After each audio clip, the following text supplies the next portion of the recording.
우리 함께 인사하겠습니다. 할렐루야.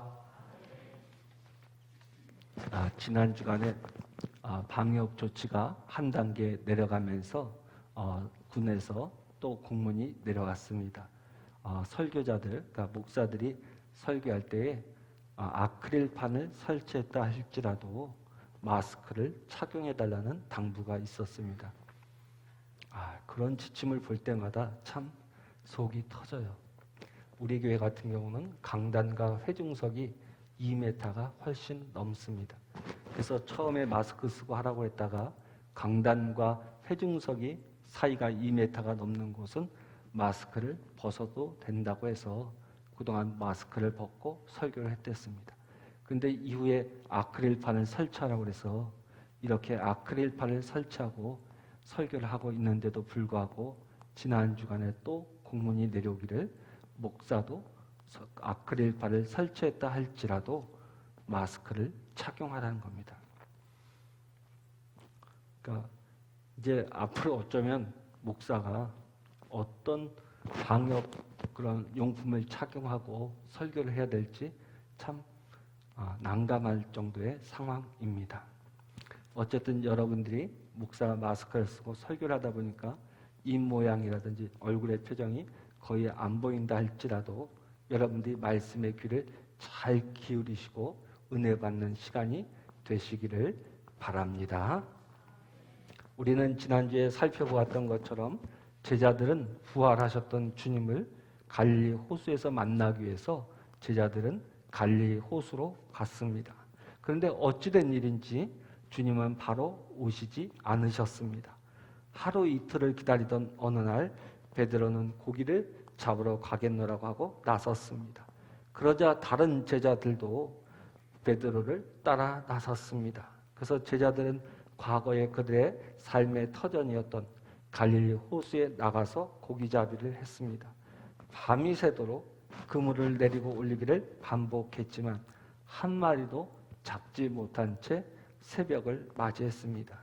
그때 어느 사이엔가 갈릴리 호수에 오신 주님께서 해안가에서 서서 제자들에게 물으셨습니다. 고기 좀 잡았느냐? 그러나 제자들은 한 마리도 잡지 못하였음을 대답했습니다. 그러자 주님께서 말씀하시기를 배 오른쪽에 그물을 내리라고 하셨습니다. 그러자 제자들은 주님의 말씀에 순종하여서 그물을 배 오른편에 내렸습니다. 그러자 놀라운 일이 일어났습니다. 밤새 한 마리도 잡지 못했던 물고기가 그물에 가득 잡혔습니다. 그때 사도 요한이 무엇인가 생각이 난 듯 베드로에게 이렇게 말합니다. 주님이시다. 이 이야기를 들은 베드로는 놀라 겉옷을 걸치고 바다에 뛰어 헤엄을 쳐서 호숫가로 나왔습니다. 나머지 제자들은 잡은 물고기를 그물에 끌고 호숫가로 나왔습니다. 이른 아침 고단한 밤을 보낸 제자들은 호숫가에서 부활하신 주님을 다시금 만났습니다. 그때 주님께서는 제자들 위해서 숯불을 피워놓고 제자들을 위한 조반을 준비해 놓으셨습니다. 지치고 놀란 제자들에게 말씀하시기를 와서 조반을 먹으라고 청하셨습니다. 준비한 조반을 또한 제자들에게 나누어 주셨습니다. 우리는 이 모습 속에서 주님이 한없이 자비하신 분이심을 발견하게 됩니다. 오늘 이 아침 주예전에 나온 여러분에게 주님이 말씀하십니다. 와서 조반을 먹으라. 수고하고 무거운 짐진 자들아 다 내게로 오라. 내가 너희를 쉬게 하리라. 주님의 음성에 귀를 기울이시기를 바랍니다. 그리고 주님의 음성을 따라서 여러분 주님께 나오시기를 간곡히 부탁을 드립니다. 아침 식사를 마친 후 예수님께서 베드로에게 조용히 물으셨습니다. 내가 나를 사랑하느냐? 한 번도 아니고 3번을 연달아 물으셨습니다. 주님의 물음 앞에 베드로는 곤혹스러웠습니다. 그래서 17절 말씀을 보게 되면 베드로에 이렇게 기록하고 있습니다. 우리 17절 말씀 한번 천천히 한번 읽어볼까요? 3번째 이르시되 요한의 아들 시므나 내가 나를 사랑하느냐 하시니 주께서 세 번째 내가 나를 사랑하느냐 하심으로 베드로가 근심하여 이르되 주님 모든 것을 아시오매 내가 주님을 사랑하는 줄을 주님께서 아시나이다. 예수께서 이르시되 내 양을 먹이라 하고 말씀하셨어요. 자, 17절 말씀에서 보았던 것처럼 예수님께서 연달아 3번 내가 나를 사랑하느냐라고 묻자 베드로는 근심에 빠졌습니다. 왜 베드로가 근심에 빠졌을까요? 베드로는 예수님의 반복된 물음 앞에서 며칠 전 예수님께서 겟세마네 동산에서 기도하시다가 사람들에게 붙잡혀서 대제사장 집에 가서 재판을 받으실 때, 불법적인 재판을 받으실 때 예수님을 부인하고 저주했던 것이 생각난 듯 합니다. 그래서 베드로는 근심에 쌓였던 것 같습니다. 우리는 이 예수님의 이 물음 앞에서 중요한 사실을 또 하나 기억해야 합니다. 사랑이 많으시고 긍휼하신 주님이시지만 결코 죄를 간과하지 않으신다는 것입니다. 반드시 죄를 짚고 넘어가십니다. 왜 그렇습니까? 하나님은 우리가 온전히 회개하고 돌아오기를 원하시기 때문입니다. 여러분, 회개란 무엇입니까? 회개라는 것은 죄를 그냥 덮어놓고 넘어가는 것이 아닙니다. 죄를 인정하고 자복하고 주님께로 돌아오는 것이 진정한 회개입니다. 저는 오늘 본문을 묵상하면서 노뎀나무 밑에 누워 있었던 엘리야가 생각이 났습니다. 여러분, 엘리야 하면 이스라엘 역사상 가장 많은 이적을 행한 위대한 선지자였습니다. 그가 바알 선지자들과 산에서 1대 700의 결투를 했습니다. 영적 싸움을 해서 승리를 거두고 그 바알 선지자와 아세라 선지자들 다 목을 쳐 죽였습니다. 근데 이 소식을 당시 왕비였던 이세벨이 듣고 뭐라고 했습니까? 내일 이맘때쯤 내가 그들과 같이 되리라는 말을 전해 듣게 됩니다. 순간 어찌된 일인지 엘리야는 두려움에 쌓여가지고 도망을 치기 시작합니다. 그래서 그가 남쪽 광야까지 도망을 간 다음에 그곳에 자기를 따르는 종을 내려 혼자 남겨두고 자기는 광야로 들어가게 됩니다. 광야길을 미친 듯이 달려가다가 조그마한 노뎀나무 하나를 만나자 그 노뎀나무 밑에서 누워서 죽기를 하나님 앞에 청합니다. 그때 주님께서 어떻게 하셨느냐? 지쳐 쓰러져 있는 그 엘리야를 먼저 어루만지시고 그에게 먹을 것을 먹이셨습니다. 힘을 돋우어 주셨습니다. 그리고 그에게 조용히 말씀하십니다. 내가 어찌하여 여기에 있느냐? 여러분, 엘리야는 주님을 위해서, 하나님을 위해서 우상을 섬기는 이방 제사장들과 목숨을 걸고 싸웠던 사람입니다. 하나님의 영광을 위해서 수많은 일을 했던 사람입니다. 그러나 그가 낙심하여서 노뎀나무 밑에까지 도망쳐 왔을 때 하나님께서는 그를 먼저 위로하셨지만 짚고 넘어갈 부분은 짚으셨습니다. 그러기 위해서 하나님께서는 엘리야에게 물으셨습니다. 내가 어찌하여 여기에 있느냐? 그리고 나서 엘리야를 다시금 하나님께서 들이시고 길을 가십니다. 그리고 산에 이르셔서 엘리야를 저 세미한 가운데 엘리야에게 하나님의 사명을 다시금 들려주셨습니다. 여러분, 이처럼 하나님께서는 우리의 죄를 결코 간과하지 않으셔요. 하나님께서는 우리가 우리의 범한 죄를 자복하고 인정하고 돌이켜서 하나님께로 돌아오시는 줄로 믿습니다. 여러분, 오늘도 이 아침에 여러분들에게 묻고 계셔요. 내가 나를 사랑하느냐?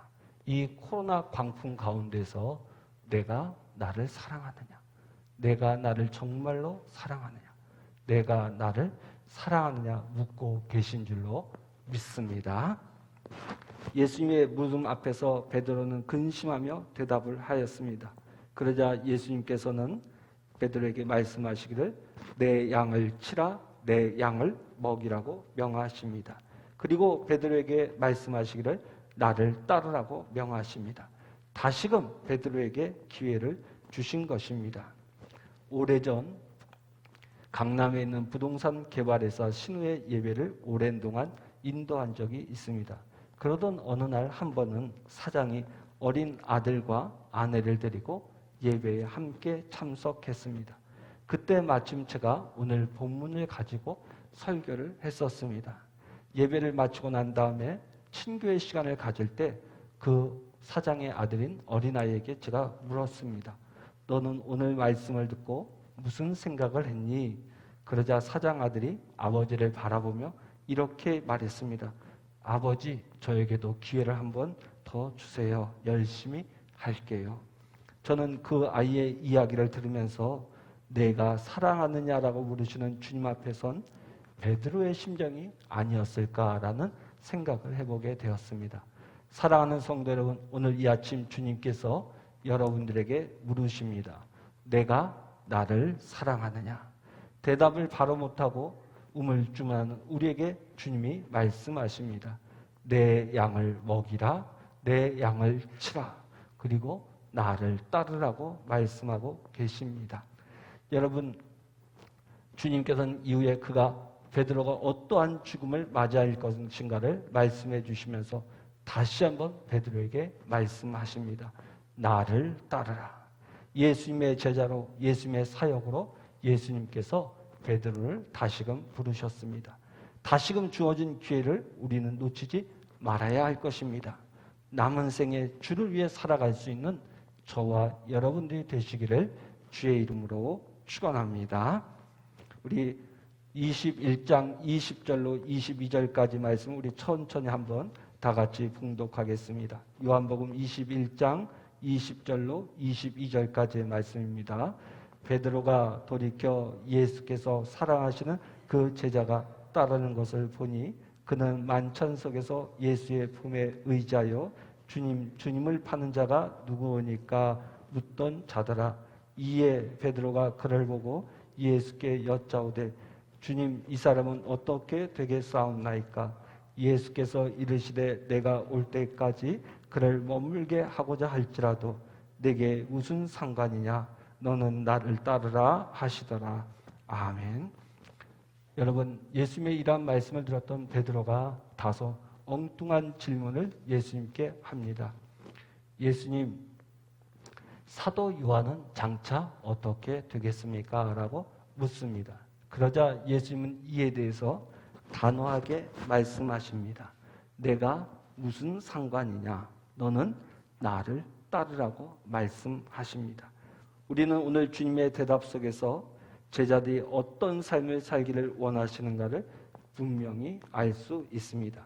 주님의 부르심 앞에서 한눈 팔지 말고 주님만을 바라고 일하기를 원하시고 계심을 우리는 깨닫게 됩니다.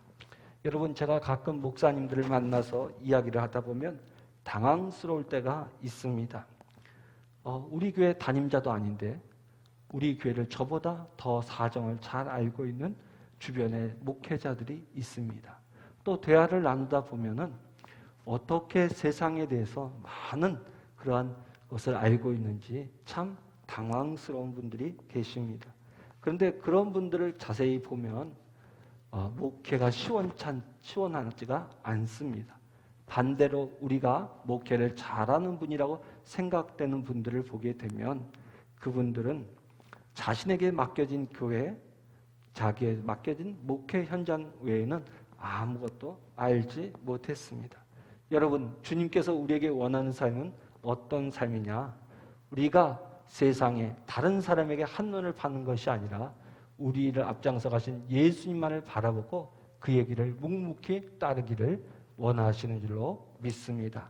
사랑하는 성도 여러분, 주님께서 오늘 저와 여러분에게 원하시는 것은 주님께서 우리에게 맡겨주신 사명, 가정, 교회에 집중하기를 원하시는 줄로 믿습니다. 사랑하는 성도 여러분, 갈릴리에서 제자들을 다시 만난 주님, 만나주신 우리 주님은 한없는 사랑으로 우리를 대하시는 분이십니다. 그러나 죄를 적당히 넘어가시는 분이 아닙니다. 우리가 죄를 인정하고 자복하면 다시금 기회를 주시는 분입니다. 그리고 맡겨진 사명에 한눈 팔지 않고 충성하기를 기대하시는 분이 오늘 부활하신 주님이라는 사실을 여러분들이 꼭 기억하시기를 바랍니다. 그리고 이 좋으신 주님 앞에서 우리의 죄와 허물을 자복하고 주의 은혜 가운데 남은 생에 주를 위하여서 백의 종군하는 온 성도들 되시기를 주의 이름으로 축원합니다. 기도하겠습니다.